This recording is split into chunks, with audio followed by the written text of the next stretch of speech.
everyone, welcome back to the channel. It's Cass, and today I'm going to be doing a bit more of a traditional bullet journal style video, and I'll be taking you through my January setup in my journal. Make a cup of tea, maybe a snack, and let's hang out and set up our upcoming month. The first thing that I'm setting up is my monthly calendar, my monthly task list, and my monthly notes section.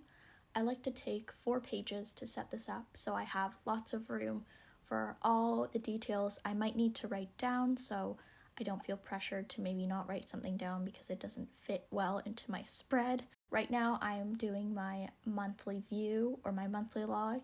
It's very similar to the original bullet journal method, but instead of 1 vertical calendar, I actually make 2. And I saw this over on Books of Notes and I thought it was an amazing idea, so I'm trying it out for myself this month. Pretty much the vertical calendar on the left is a spot for me to write my events or appointments or dates, anything like that.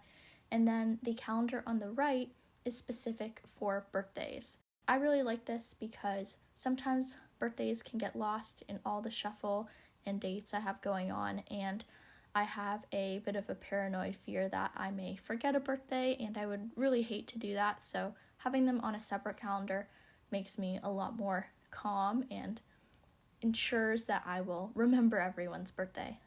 I'm using the remaining 2/3 of the page to draw a succulent.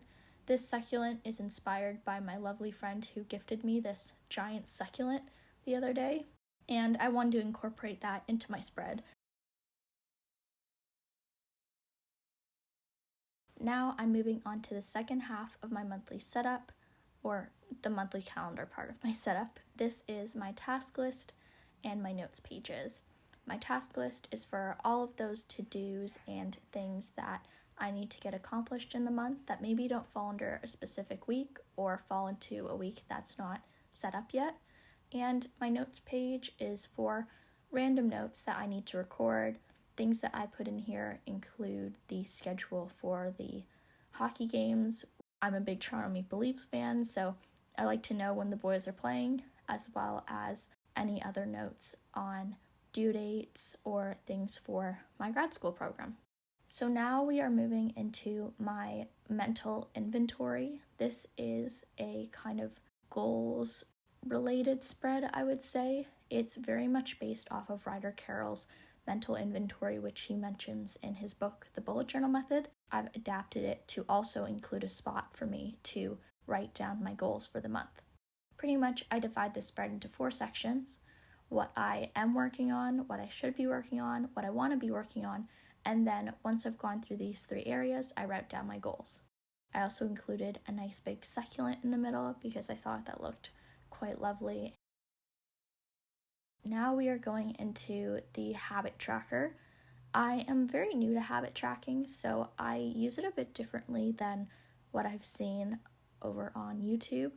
I tend to focus my habit tracker on not only habits that I may really want to accomplish every single day, such as my daily journaling and flossing, but I also write things down that I just need to kind of have reference as to when was the last time I did it. This is stuff like, when did I last water my plants? When did I last tidy my room? Stuff like that. So not everything on this tracker is stuff I want to accomplish every single day, but it's stuff that I want to keep track of so I know when I'm accomplishing it. For each habit, I make 31 dots along the timeline. This is important because it allows me to be intentional with what habits I do track, since it takes a while to write all the dots. And then once I complete a habit on that day, I will highlight the dot.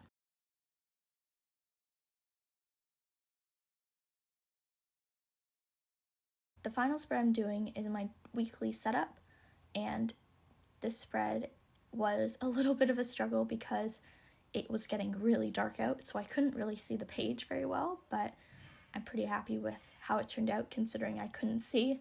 I'm pretty much writing the month at the top, which is January, and then I'm writing on the left side the days of the week, and on the right side a column for tasks and priorities. I like to keep this section really simple so that I can get down all the details I need to without worrying about where specifically anything needs to go.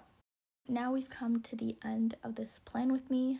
Here's a quick flip through of everything I set up today. I have my monthly calendar, my monthly task list and notes section. I have my goal and intentions, my monthly habit tracker, and finally my weekly spread. And yeah, that is all for January. Let me know below what you're doing to set up your January bullet journal. I will see you in the next one.